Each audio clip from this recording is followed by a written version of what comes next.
하세기 수준의 무시무시한 퍼포먼스를 자랑하는 날카로운 이빨과 강력한 턱주가리, 암컷 향유고래와 비슷한 몸 길이의 근육으로 뒤덮인 뒷다리 하나가 사람 크기와 맞먹을 정도로 거대한 몸짓, 그에 비해 어디에 썼는지 모를 정도로 짤뚱한 앞다리, 우리의 동심을 자극했던 티라노사우루스 렉스 티렉스입니다. 긴 시간 동안 열과 압력을 견디며 땅속에서 버텨준 화석들 덕에 우리는 티렉스증의 크기나 발가락 개수, 얼추 생김새 정도는 비교적 쉽게 추정할 수 있었습니다. 하지만 만약 우리가 타임머신을 타고 공룡시대로 돌아간 후에 슬리퍼 끌고 동네를 한 바퀴 돌았을 때 티렉스증을 몇 %의 확률로 맞이했을지는 쉽사리 추측하기 어렵죠. 동시대에 죽은 공룡의 사체 중에 몇 %의 공룡 사체가 화석 상태로 보존된 것인지 알기 어려우니까요. 20세기 굉장히 영향력 있는 고생물학자로 손꼽히는 조지 게일로드 심슨조차 오래전에 멸종한 동물의 개체수를 추정하는 것은 불가능하다고 했습니다. 그래도 우리는 공룡의 개체수를 알고 싶습니다. 우리가 어떤 종의 개체수를 알게 된다면 그들이 사냥을 할 때 솔로잉을 하는지, 아니면 4인팟으로 다니는지,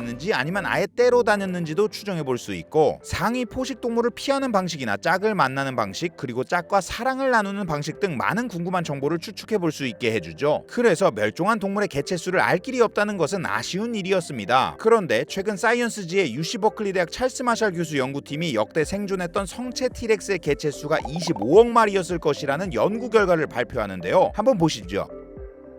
이 연구는 기본적으로 생태학자 존 다무스가 발표한 다무스의 법칙을 기반으로 진행되었습니다. 이 법칙은 현재 살아있는 동물의 개체 밀도가 동물의 몸집이 클수록 대체로 낮아지는 경향이 있다는 것인데요. 예를 들어 쥐보다는 코끼리의 개체 밀도가 낮다는 말이죠. 몸집을 크게 키우려면 많은 먹이를 해치워야 하고, 그러려면 먹이가 부족해지지 않기 위해 같은 종끼리 멀리 떨어져 살아야 하니 어찌 보면 당연해 보이기도 합니다. 하지만 이 법칙에는 크기 외에 다른 변수도 작용하기 때문에 예외도 많고, 이 법칙을 이용해 멸종한 동물의 개체수를 추정하는 일이 그리 수월하지는 않습니다. 동물이 스스로 체온을 유지하는 항온 동물인지 아닌지에 따라 에너지 요구량과 하루에 먹어야 하는 먹이의 양이 달라지기도 하고요. 결국 먹어야 하는 먹이의 양, 사냥해야 할 양이 달라지니 개체군 간의 밀도 역시 영향을 받죠. 또 각각의 종이 살아가는 방식의 차이, 라이프 스타일의 차이도 큰 변수인데요. 예를 들어 하이에나와 제규어는 몸집이 거의 비슷하지만 무리 생활을 하는 하이에나의 개체 밀도는 홀로 외로이 사냥하며 살아가는 제규어의 개체 밀도보다 50배나 높다고 합니다. 이렇게 하나의 요인만 놓고 보면 엄청난 편차가 있기도 하지만 그래도 어느 정도 패턴을 따르는 요인들이 있죠. 만약 개체수를 추정해 보려는 동물이 현존하는 동물이라면 이런 요인들을 관찰해서 하나씩 알아내고 각각의 패턴을 파악해서 어떤 요인이 개체 밀도에 영향을 미치는지 인과관계를 파악해보는 시도를 해볼 수 있지만, 이미 멸종한 동물은 여러모로 힘들겠죠. 그래서 마샬 교수팀은 어차피 공룡의 구체적인 개체수를 계산하는 시도 자체가 처음인 만큼 완벽에 가까운 추정치를 얻는 것보다는 계산에 영향을 미치는 변수를 발굴하는 데 초점을 맞추기로 했습니다. 먼저 생각해 볼 수 있는 중요한 변수, 바로 에너지 요구량입니다. 공룡은 일종의 파충류처럼 보이지만 현존하는 파충류들이 일반적으로 차가운 피를 가진 변온동물인데 비해 대부분의 공룡은 변온동물과 항온동물의 중간 정도인 중온성을 가졌을 것이라는 연구들이 꽤 나오고 있습니다. 티렉스의 피가 실제로 어느 정도로 따뜻했는지에 따라 결과에 차이가 생기겠지만 이거 뭐 정확히 확실하게 알 길이 없으니 연구팀은 일단 티렉스의 에너지 요구량을 대형 파충류인 코모도 왕도마뱀과 육식 포유류 동물의 중간 정도로 가정하고 계산했습니다. 그 다음으로는 성체 티렉스를 구분하였는데요. 티렉스는 사람처럼 성장기에 완전히 성장한 뒤 그 크기로 계속 살아갔던 것으로 알려져 있습니다. 다 자라지 못한 어린 티렉스 쿠는 몸집도 작고 턱뼈가 약해 성체와는 다른 먹이를 먹었을 것으로 보이기 때문에 성체 티렉스와 먹이를 놓고 경쟁하지 않았을 것으로 생각하고 제외하고 계산한 것이죠. 연구팀은 이외에도 과거의 화석 연구 논문들을 섭렵해서 티렉스가 14살에서 17살이 되면 성적으로 성숙해서 자손을 낳을 수 있었고, 최대 수명이 20대 후반 정도에 이를 것이라고 추정했습니다. 그리고 다 자란 티렉스의 체질량은 평균 5200kg에서 최대 7000kg에 이르렀을 것으로 보고 이 수치를 연구에 사용하였죠. 연구팀은 이렇게 추정한 수치들을 몬테카를로 방법을 활용한 컴퓨터 시뮬레이션에 넣고 돌려 결과값을 얻었습니다. 몬테카를로 방법은 이세돌 구단을 이긴 버전의 알파고에 쓰인 유명한 알고리즘인데요. 무작위로 여러 경우의 수를 샘플링해서 효율적으로 분석하는 시뮬레이션 방법입니다. 물론 오차도 있습니다만 바둑이나 포커, 온라인 게임 등 변수가 많은 문제에서 적절한 답을 구할 때 아주 유용한 방법이죠. 그래서 이 방식으로 티렉스의 거주 범위와 개체수를 시뮬레이션한 결과 티렉스가 살았던 땅의 범위는 약 230만 제곱킬로미터, 대한민국 국토의 23배, 미국 국토의 약 4분의 1 수준으로 추정됩니다. 지구 전체에 비하면 생각보다는 좁은 범위의 땅에 살았죠. 그리고 티렉스 한 세대는 19년 정도로 추정되고 한 세대에 약 2만 마리 미만의 개체가 백악기 후기 약 120만 년부터 360 60만 년간의 긴 기간 동안 12만 7천 세대에 걸쳐 총 약 25억 마리의 T렉스가 살았을 것이라는 결론이 나옵니다. 이 말은 즉 T렉스 친구들이 100제곱킬로미터당 한 마리 정도로 살았을 것이라는 얘기죠. 서울 전역이 605제곱킬로미터 정도니 약 6마리 정도만 서울에 떡하니 버티고 있었을 것이라는 얘기입니다. 한편 현재 발견되는 T렉스 화석은 역대 생존한 공룡 8,000마리 중 한 마리 정도만이 남았을 것이라고 보고 있습니다. 이 수치들 시뮬레이션이기 때문에 오차 범위 중요합니다. 그래서 오차 범위를 보면 신뢰 범위 95%로 계산했을 때 한 세대당 적게는 1,300마리에서 많게는 32만 8천 마리까지 살았을 수도 있다고 합니다. 백악기 전체로 따지면 1억 4천만 마리에서 420억 마리까지 가능한 셈이라고 하는데 이거 뭐 오차 범위가 제 수명 범위가 0살에서 150살 사이다 뭐 이런 느낌입니다. 이거 그래도 사이언스에 실린 논문인데 안 그래도 연구팀을 이끈 마샬 교수 동료 연구자들이 이 연구 결과에 대해 많은 비판을 제기할 것이라는 예상도 했습니다. 하지만 그래도 이 연구가 장차 멸종 동물의 개체수를 추정하고 그 생태를 예측하는 연구의 초석이자 기초 틀이 될 것이라고 굳게 믿고 있다고 밝혔습니다. 사실 보기만 해도 지루하고 아무런 과학적 통찰을 주지 못할 것 같이 생긴 따개비를 8년 동안 관찰하고 연구하고 이후 긴 세월 동안 여러 동물들을 관찰해서 생긴 질문과 고찰이 찰스 다윈의 종의 기원을 만들었고 값싼 재료를 금으로 바꾸려는 연금술사들의 다양한 말도 안 돼 보였던 시도가 화학의 기틀을 마련했듯이 어떤 연구의 첫 걸음만은 보잘것없어 보이지만 그 작은 것들이 오랫동안 쌓여 위대한 과학적 발견과 통찰이 되기도 합니다. 그 중심에는 과학자들의 지칠 줄 모르는 호기심과 실행을 동반한 시행착오가 있겠죠. 앞으로 인류가 화성 가는 것도 기대됩니다만 언젠가 인류가 공룡의 모습을 넘어 고대 지구의 모습과 수많은 멸종된 생명체들을 더 정확히 그려낼 수 있게 되는 날, 그날도 기대해보게 됩니다. 언박싱 사이언스 약이었습니다.